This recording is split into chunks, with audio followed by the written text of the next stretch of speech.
Capricorn, hi! Welcome to Mr. Queen PH at ito ang inyong energy update for November 16 to 30, 2023. This is a general reading, just take what resonates. Watch your Sun, Moon, Rising, Venus for other messages. And thank you so much sa lahat ng sumusuporta dito sa ating channel. Just a reminder, gamitin nyo lamang ang reading na to bilang gabay. And pa-follow, like na rin ang aking Facebook and TikTok. Lahat po yan, Mr. Queen PH. And please check out my Shopee shop. Available ang mga protection and prosperity bracelets, zodiac sign bracelets, and many, many more. Link on the description. And for you, Capricorn, so this is your bracelet. Ayan. So, meron tong garnet, tiger's eye, and obsidian, gold sheen obsidian, na nag-align sa energies ng mga Capricorn. So, available na yan sa packaging na naka-box. So, meron tayong black na box at meron din tayong white. Ayan. So, yung information niya nasa likod. So, perfect tong pang regalo kasi mas presentable siya. Although, available pa rin naman yung naka-pouch, no? Kung if you want that for personal use. But, kung gusto niyo pang regalo, ito, perfect. Yes.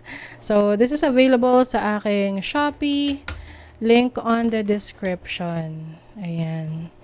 So, you can get that. Pwede ring COD yan. Okay? So, kamusta na kayo, Capricorn? It's been a while since the last time ako nag-reading. So, anyway, let's see your energies. November 16 to 30 for Capricorn. Ano yung energies for Capricorn? Page of Wands. Marami kayong travels, second half ng November. Pwedeng meron ka mga i-explore na mga bagong lugar or pwede ring mga bagong exciting opportunities. Okay, let's see what else. You have the Hierophant. You are being guided by a guru.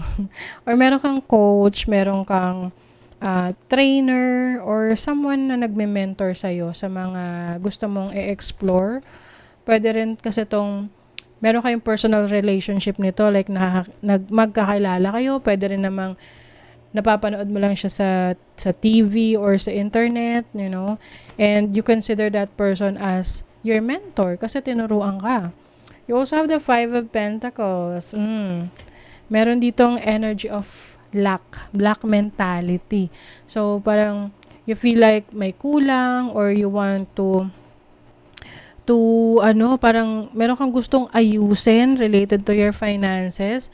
Pwede kasing hindi balanse yung finances ng iba sa inyo, Capricorn. Kaya siguro ngayon parang you are trying to learn from others, no? Yung mga successful na people, gusto mong matutunan kung paano nila na-maintain yung pagiging successful. You also have Temperance. So this is being patient para sa sarili mo, na may mga bagay na hindi kailangang madaliin, may mga bagay na kailangang pagdaanan mo, merong mga proseso na kailangang pagdaanan para marating mo yung tagumpay na gusto mong marating. So I also feel na sa ngayon, you are learning, no? Meron kang pinag-aaralan ngayon para maayos mo yung kaperahan mo. O pwede rin kasing merong mga tao sa paligid mo na nangangailangan ng tulong mo, no? Ng assistance mo financially. But there are times na sapat lang para sa'yo, para sa family mo, yung kung ano yung meron ka. So sa ngayon, iniisip mo na paano mo pa mas mapapaunlad yung buhay mo to the point na kaya mo nang mag-extend ng help sa iba outside of your family. You have the Ace of Wands, new opportunities, creative ideas na marirealize mo ngayong November. Pwedeng merong bagong source of income or maaari ring merong ipupurso ka na bagong knowledge, kaalaman, okay? Na kung saan meron ngang mentorship dito. I also see you trying a new hobby. Meron kang bagong libangan na susubukan. Iba may painting, may drawing, pwede ring writing a book. Oh, you have the Nine of Pentacles, Capricorn. So, in terms of your finances, I feel like you can manage, no? Kaya mong ayusin yung finances mo. Ang nakikita ko lang dito na gusto mong goal is may matulungan ka pang iba, no? Nakapamilya mo. But for yourself, everything's enough, no? You are very independent. You can take care of yourself. And I think yung goal mo rito is to help others. You also have the Queen of Swords. Yung iba sa inyo, you are cutting off connections with people na hindi grateful, no? Yung tipong tinulungan mo na, kumbaga inassist mo na, sinuportahan mo, pero parang hindi nila pinahalagahan yung effort na binigay mo. So for you, you don't have time for them. Ang gusto mong tulungan is yung mga dinideserve talaga nila yung tulong mo. You also have the Hanged Man. I feel like meron ka ring iniiwasang kausapin or kaharapin. Pwede itong nakaaway mo or someone na gusto mong kausapin but at the same time, iniiwasan mo. You get what I mean? Na I feel like gusto mo na siya yung mag-initiate ng conversation tapos kakausapin mo. Saka mo lang kakausapin. Kasi gusto mong kausapin. But as ikaw na mag-i-initiate, hindi mo yun gagawin. Oo. You also have the Tower. Oh my God. You're about to, destroy something. When I say destroy, in a good way siya, no? Na tipong, meron kang mga nasimulan na ginawa na alam mong hindi na nagwo-work for you. So, I feel like yun ay i-disregard mo na to make room for new projects. Oo, mga bago. You're also learning new things. Meron kang mga training or pwede tong self-study na gagawin mo doon sa mga bagay na very much interested ka. So, pwedeng bagong kaalaman, paano kumita ng pera. Oo. I also feel na meron talagang something that you have built, no, na i-build mo na siya. It can be a business or a career or even a relationship na you feel na hindi na siya no longer serving your highest good. And you might be, rebuilding things. Parang destroying things to rebuild something. Ganon. Meron ditong kailangan mo raw mag-break free.